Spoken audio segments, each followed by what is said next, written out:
En este segundo tema de la materia expresión oral y escrita, vamos a hablar acerca de los tipos de comunicación. Para ello, primero valoramos que la comunicación varía dependiendo de cómo se transmite la información y cómo se reciba por parte del receptor. Recordemos que en el video 1 hablábamos acerca del contexto también que influye para cómo se va a desarrollar el tipo de comunicación. Entonces, según esto, se puede clasificar la comunicación dentro de dos grandes grupos. Primero, la comunicación verbal y la comunicación no verbal. Veamos en qué consiste cada una.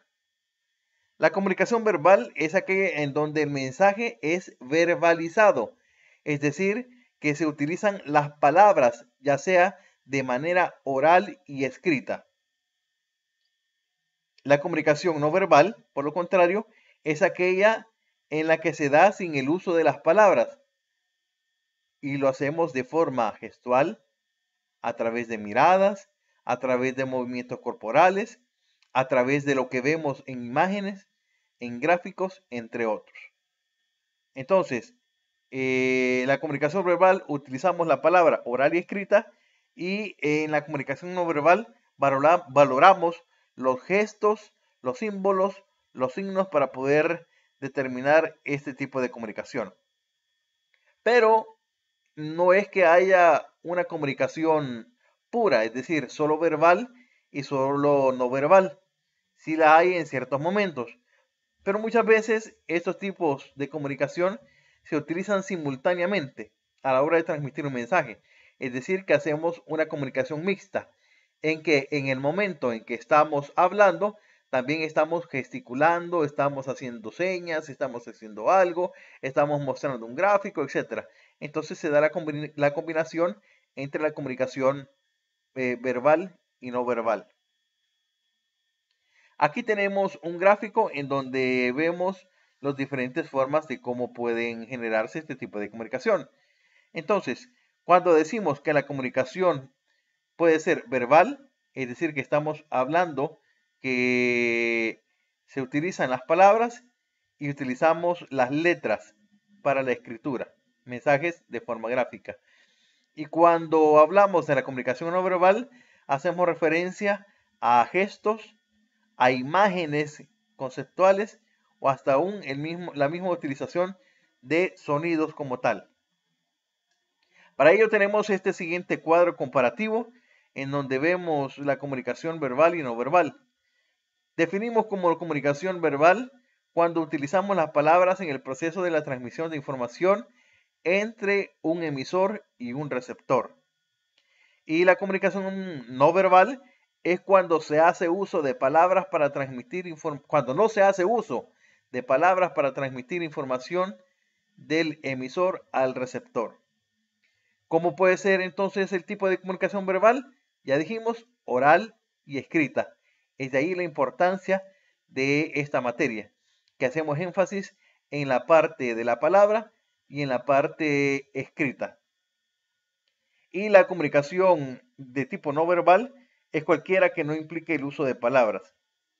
¿Cuáles son los sentidos que utilizamos para la comunicación verbal? Pues dos, el oído para las palabras y la vista para las letras. En cambio, en la comunicación no verbal hacemos más usos de nuestros sentidos, como el del oído, a través de los sonidos, la vista para los gráficos, para las imágenes, para los signos, para los símbolos, el tacto para determinar cualquier objeto, el olfato para determinar cualquier olor y el gusto para sentir cualquier sabor. Un ejemplo de comunicación verbal son las conversaciones, las entrevistas, los libros que tenemos de referencia, un correo electrónico, una carta, entre otros. En cambio, en la comunicación no verbal son los gestos, cuando utilizamos miradas, las posturas que tiene una persona, los emoticones, las expresiones faciales, las expresiones corporales, entre otras. Ahora veamos los tipos de comunicación verbal y no verbal. En este caso, se pueden transmitir de diferentes maneras y con diferentes propósitos. Para ello tomamos en cuenta estos criterios que se pueden clasificar en función de la relación entre el emisor y el receptor o entre el emisor y el medio ambiente o el medio de comunicación que se esté utilizando. Para ello, vamos a hablar de la comunicación dependiendo de la relación entre el emisor y el receptor. Esta puede ser de dos maneras: unilateral, es decir, cuando se lleva a cabo desde el receptor y no hay otra forma de participación por parte del emisor.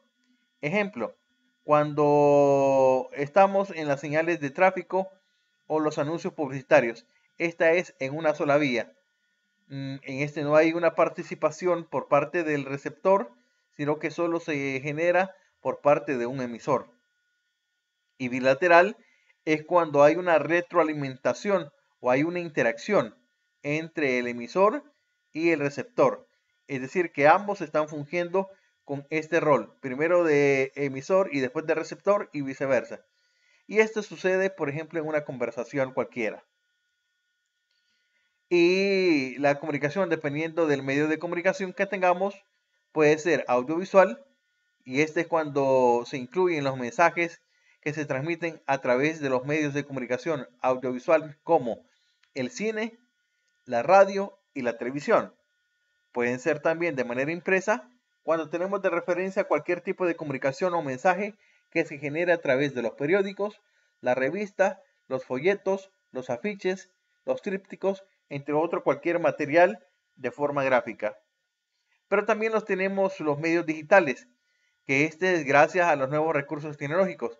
Y aquí incluimos los correos electrónicos, las redes sociales y cualquier otra plataforma que permita la distribución masiva de mensajes. Actualmente, los medios de tradición como la radio, la televisión, el cine, etcétera, se están acoplando a la nueva era digital y están accediendo a estos entornos. Por lo tanto, hay un híbrido en cuanto a estos espacios. Ahora hablemos acerca de la expresión. En este caso, la expresión siempre es una necesidad del ser humano que surge desde los primeros tiempos, cuya iniciativa era revelar con palabras u otros signos, como gestos, actitudes, gráficos, etcétera, lo que se quería dar a entender. Por eso, nosotros desde la antigüedad podemos reconocer que siempre hubo comunicación. Si nos vamos a la parte de las cavernas, podemos encontrar pinturas en las paredes, eso creada por los hombres primitivos, en donde se muestran cómo era su vida cotidiana y cómo a través de los pictográficos, por ejemplo, trataban de dar a conocer un mensaje. Y la expresión oral, en este caso, es cuando nosotros desarrollamos la capacidad del ser humano para comunicar oralmente nuestras ideas, nuestros pensamientos y nuestros conceptos. Esta expresión oral se logra a través de un conjunto de técnicas como debemos conocer el tema del que vamos a hablar o del que vamos a anunciar, comunicarlo a través de un tono y voz adecuada, expresarlo con claridad y coherencia, es decir, que facilite siempre a la persona que recibe el mensaje la comprensión de este, y siempre estar con una postura que refleje tranquilidad y dinamismo. Esta parte de la expresión oral la vamos a ver en la quinta semana de esta asignatura. En cambio, la expresión escrita consiste en que nosotros emitamos nuestras ideas, nuestros pensamientos o nuestros sentimientos por medio de signos convencionales que varían de acuerdo a cada cultura. Estos signos convencionales es la parte gráfica que nosotros conocemos de nuestro lenguaje. En este caso, la expresión escrita se observan dos elementos claves. Primero, el objetivo, que es el que indica el tema por el cual se escribe, y luego también el personal, que es a lo que se refiere el tema, es decir, a lo que se expone literalmente en este. Por último, tenemos la expresión corporal, que esta es una forma de lenguaje no verbal que permite transmitir sentimientos, actitudes, emociones y desarrolla la sensibilidad, la imaginación, la creatividad y la comunicación humana. En la expresión corporal se puede hablar también de expresiones faciales, mediante las cuales el individuo transmite sus emociones a través del rostro, ya sea una sonrisa, las lágrimas, etc. Es así como finalizamos esta segunda sesión de la materia expresión oral y escrita. Vamos por nuestro tercer video.